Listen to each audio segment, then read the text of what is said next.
He's in the charts with Shaggy and mates with Madonna. His celebrity fans include Richard and Judy. Is it because I's black? The Blue Peter Posse. Massiv. Even Prince William. Ali G, comedy icon of the moment. Movie star, pop star, he's really in your face. Tonight we look at the phenomenon and reveal just how Ali G got massive. Wicked.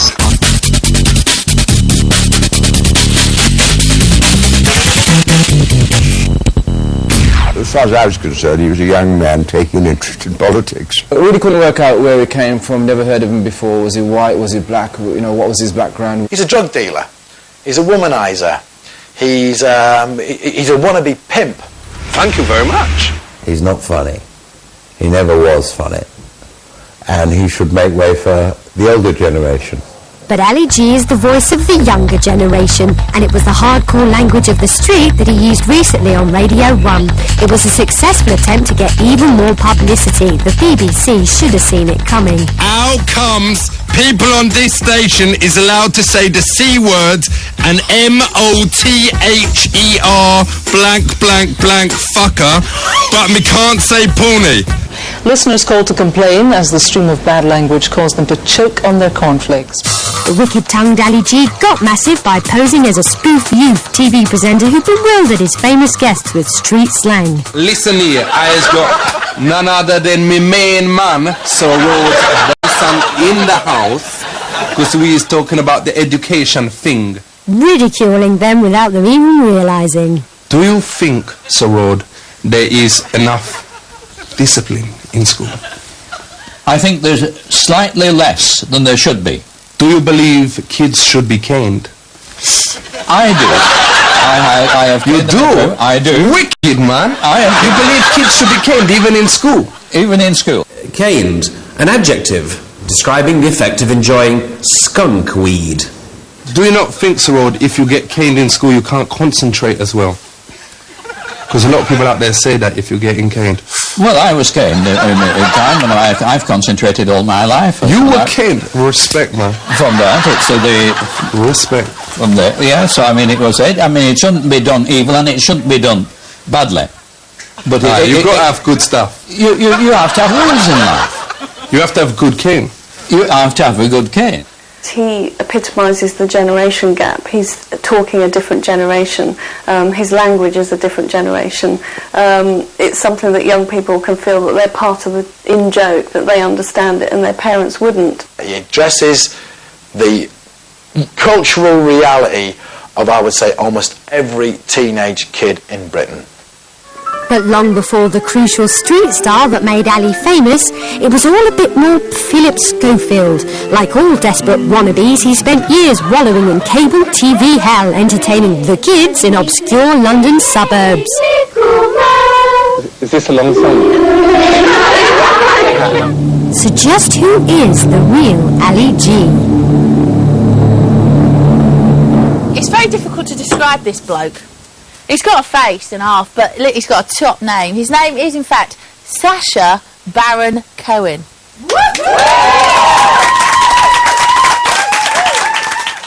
Yes, Ali G's real name is the equally silly Sacha Baron Cohen. He grew up in the genteel, leafy suburbs of North London and went to Haberdasher's Ask, which is a very posh school. Like so many of the boys here, he was ambitious, hard-working and articulate, very articulate. So articulate that at the age of 8, little Swat Sacha won an essay competition in the Times in which he playfully stressed the importance of the proper use of the English language. My first lesson on Monday is English. This reminds us of the correct way to speak and write English. This is very important, as most of the boys have been watching television and speaking with their parents all weekend. By the end all a far cry from Sacha's comedy alter ego, who realises the importance of the improper use of the English language. In this clip, schoolboy Ali relishes using language to shock. I want to be a badass ghetto pimp. You, G, will never amount to anything. You'll spend the rest of your life in Staines, and you will never be a gangster rapper. Never, never, never. To boost his career prospects as a badass ghetto pimp, Sacha went to Cambridge University to read history. Part of a close Jewish family, he must have made his mum and dad, Daniela and Gerald, very proud. He was following in the footsteps of such academic heavyweights as Richard Whiteley.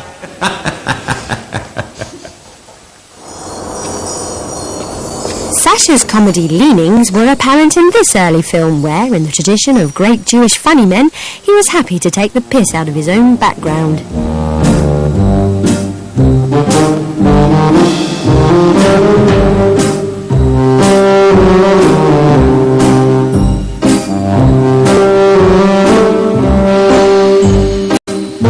You can wait as long as you like, there's no gags.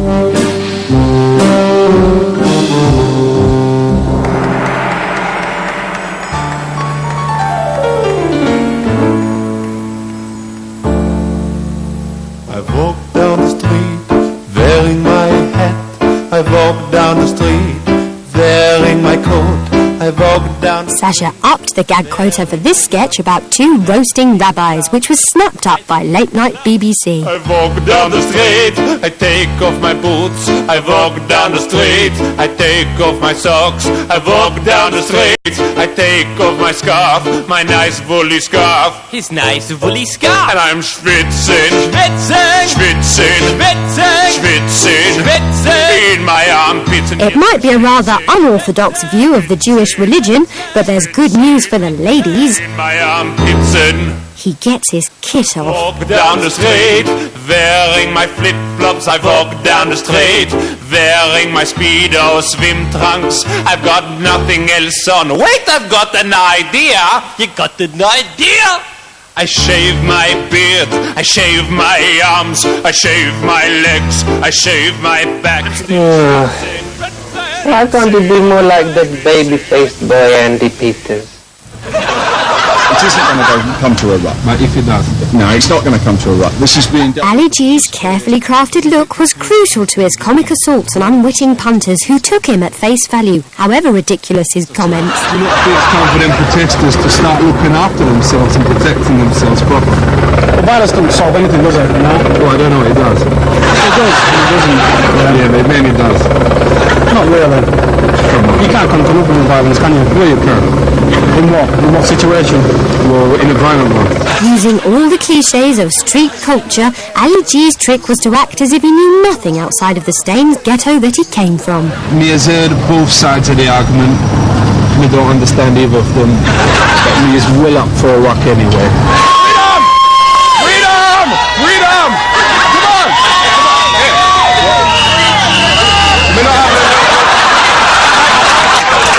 Can we not have a little go? Is it because eyes black?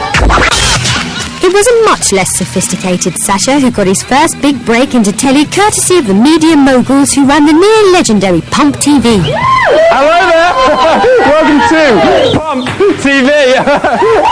Adrian? Pump was broadcast from the throbbing heart of the media world, Slough. Let's hear it for Slough! Maidenhead, Windsor, Whiteflip, Northwood, Ashford and Simpson, and finally the big S, Slough! At Pump, he was one of those irritating, cheerful young presenters that he later took the mickey out of. The show that's so live you've just missed it. He'd get the audience together and he'd make up little hand movements. When I do this, you've got to cheer. All right. If he went like that, you'd have to boo. I remember one sort of the joke of one week. There was a town nearby where we were broadcasting called Dash It, and the joke for that week, whenever he could get the phrase in, would be, as they say in York, you will know when Dash It hits the fan. That would be sort of the level of his humour. There's 55 minutes more today. I mean, he was just a nice middle-class boy who wanted to be in TV.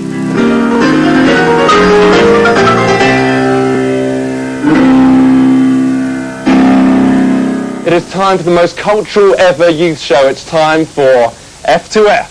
Taking every gig in town, Sacha's next show was more cheap cable crap, though at least they had some money to pay big celebrity guests. He's the colossus of quiz shows, the master of mathematical equation, the archbishop of afternoon wordplay, the king of conundrum, the prince of puns. He's the one, he's the only, he's the legendary Richard Whiteley!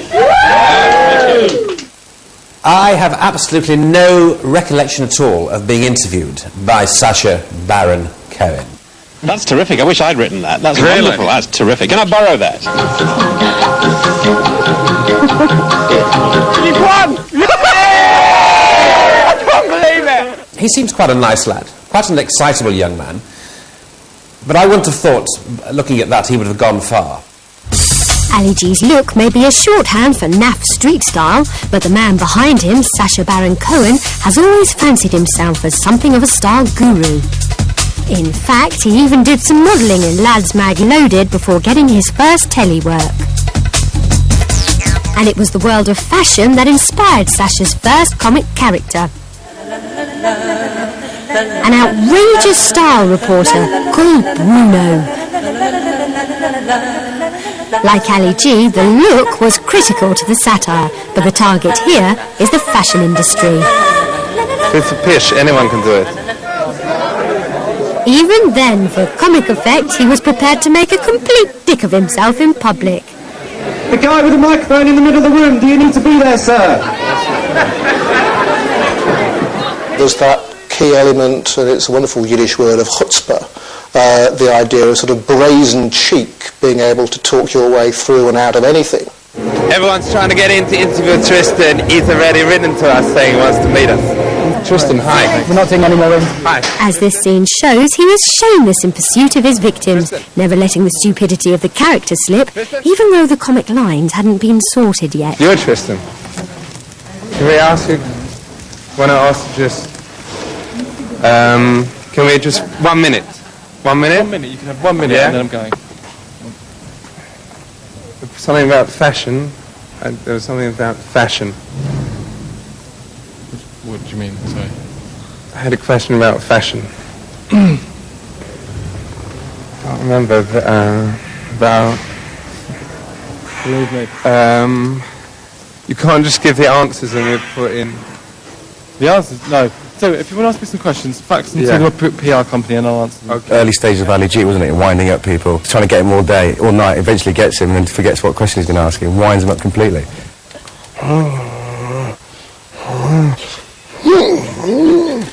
Coming soon? Looks like Sacha was about to. Now he'd graduated to smutty late-night telly, and he could let it all hang out. To increase your chi. I don't know about increasing me chi, but it's increasing me areola. Is it areola? Areolae, yeah. Areola. And what splendid areolae you do have. You've got lovely eyes as well. Thank you. You've got a lovely bumhole. More bumholes, Ali's Beast, and a bit of S&M after the break.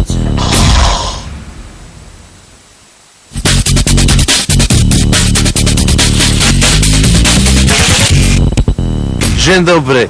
I am here from Albania Televizia. We go to visit Mrs. Claire. She is matchmaker. She introduces men to women for them to fall in love. Sacha's second comic character was snapped up by the BBC. Christo is a hapless though likeable Albanian reporter who's here to learn all about life in Britain, but especially about sex. Oh, what has he done wrong? Nothing! Yet. Be careful. Why? Because you Why? can hurt the... Exactly! That's why I'm doing it, Christoph! Because he likes it! It may take a while, but he gets there in the end. You enjoy? You are like a sadist. But I am a sadist, Christoph. I've been trying to tell you this since you walked through the door. I'm the sadist, he's the masochist. And we're all happy. You is a batty boy. No, you is a batty boy. Batty boy, a gentleman who likes to place his beast into another gentleman's exit hole. You come for a party? Oh, of course I have. Nowadays, Batty boys are often the butt of Ali G's gags, but Sacha started it all years ago when he took Christo undercover at a gay and lesbian festival. Some men like to have pleasure in certain areas. But why? How can this help? Have you had a few drinks tonight? I look a lot prettier. You look nice tonight. You could easily be a homosexual, definitely. I have moustache though. Not wanting to miss a thing, he throws himself into the action. Tasty meat. We have good meat. Yeah? Yes, very good meat. I want some. I'm very hungry. I want this one. What one? This sausage. What sausage? This one. Where we go? Going in here. Okay. This character led Sacha to a very successful rendezvous. Sacha sent a tape in when I was doing the pilots for the 11 o'clock show, and I thought this guy's not only very, very funny, but he has also got the power to make people warm to him and reveal their true nature, reveal their true senses. The big break. Sacha got a job on the 11 o'clock show and a star was about to be born.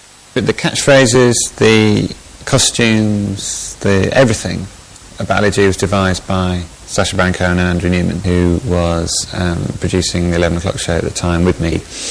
And I wanted to take the piss out of Channel 4 youth television, so I said, why don't you get this guy to go and interview MPs, politicians, establishment figures. To appeal to a youth audience, Ali G was a mix of gangster rap attitude, suburban slacker and Asian cool. Though one Brummy ragger star reckons the image and moves weren't that original. Definitely teeth my style, man. Teeth my style and gone with it. The final touch, give him a suitably ambiguous name. I was a bit worried that he would be challenged, and I thought, well, if he sounds Muslim, people are not going to challenge him, so that's why it's called Ali. Check this, everyone. I'll be with none other than my main man Ron Davis, in be from the government. Crucial to Ali's assault on the great and the good was to act dumb while secretly playing it very clever. So what is so good about Wales? Because with no disrespect, me heard it's crap. Well, it's a beautiful country. Aye. We've got lovely scenery, we've got mountains and coasts and beaches. For them people out there, what they don't understand is why is you lot blowing up the Catholics? What we want to do is just to have, that's in Ireland. And I thought, well, it's a bit provocative, but there we are, he knows what he's doing. If it's designed for a young audience, so be it, I'll give it a whirl. You can see some of them going, this guy isn't for real. You can see it in their eyes. But they don't dare, they never dare, and I'm sure part of that's because he's called Ali. You know, I dare not challenge this very stupid person because I might be accused of racism. And however stupid his questions, he was confident his victims wouldn't challenge him. Lord Mayor of Ireland, David Alderrice, and we is having a cup of tea. Hello, Alice. You're very welcome to Belfast. I don't know what's going on here. Why is there all the fighting? There are people in Northern Ireland who wish to be part of a united Ireland. For real. And then there are people living in Northern Ireland who wish to remain part of the United Kingdom. And where does Wogan stand? Who, sorry? Wogan. Terry Wogan. Terry Wogan. Terry Wogan. I have no idea what his political stance is. But was he not in the IRA? Terry Wogan? No, he wasn't. They wanted to be seen to be in tune with youth culture, to speak to that constituency. I had a letter from Channel 4 saying they were doing a programme intended to introduce young people to politics. And would I agree to give an interview? So I said yes, of course. When facing Britain's most famous left-wing figure, he deployed the cliched bigotry of gangster rap to shock his subject and was totally unabashed by the reaction. But everyone going on about the right to work, what about the right not to work? If you don't want to work, then... for real? Well, I mean, that's just not true of most people, does it? Most people really want to work. You want to work, you wouldn't be here today. We want to work when we want to work, but most of the time we want to chill, we want to hang with my bitches, whatever. Tony Benn was the only one who really gave him a run for his money. Oh, if you call women bitches, I've got no time for you at all. You call them a bitch as if you were a dog. No, that ain't a term of disrespect. Well, it is a term of disrespect, just like animals. You're calling them animals. I think this really does come down, in the end, not to an argument about politics, but an argument between you've got no time for people. You think they're lazy, greedy, don't want to work, you call women bitches, and then you're asking me about a society that's happy. Well, I tell you, a society like that, somebody shoot you one day because you treat them like an animal. And when I heard it in broadcast, I must say I was a bit angry that I'd been hoaxed. Then when I saw it, I realised what he had done would be to bring out all these media myths and make them look so ridiculous that it was actually a very important piece of political education. But political satire had been left far behind by the time Ali went to feast his eyes on the topless toddy at the Cannes Porn Festival. Now, it ain't every day that you get to meet someone that you has had over 300 masturbations of. So, does you do up the bum? Up at the bum, eh? In the bottom. Do you have sex? Hello? What was that cheeky thing that popped out of? Hello, nice to meet you. Ciao. And what is your name? Hello? Don't show that to me, Julie.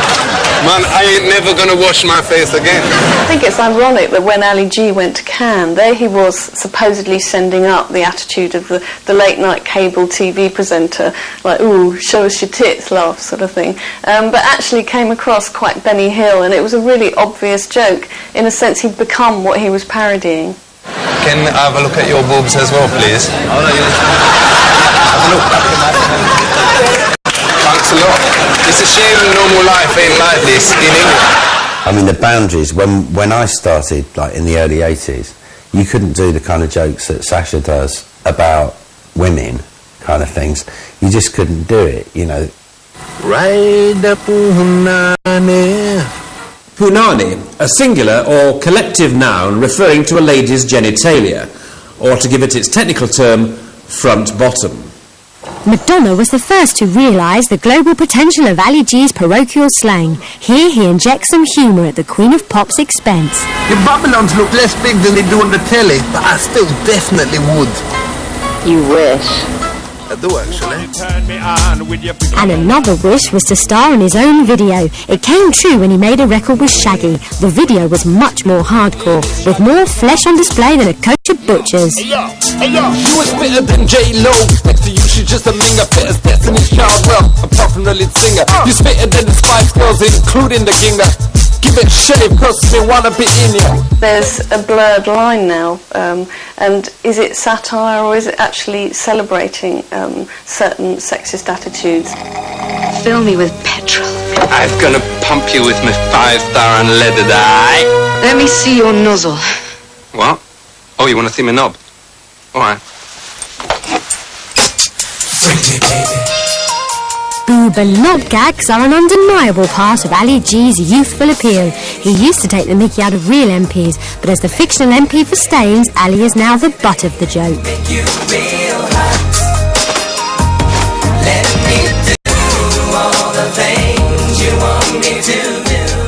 Now, the people who enjoyed the marvellous satire of the Tony Benn interview or whatever might possibly not go and see the film. We'll sit there thinking, this isn't very satirical, he's having a poo on a building site, you know. I think it's quite interesting that with the film that Ali G in a sense has gone overground as this sort of rapper who wears fur and big gold chains and he's got girls dripping from every arm. Like, where can you go with that? In a sense, you can't resurrect the loser from Staines, which was actually much funnier.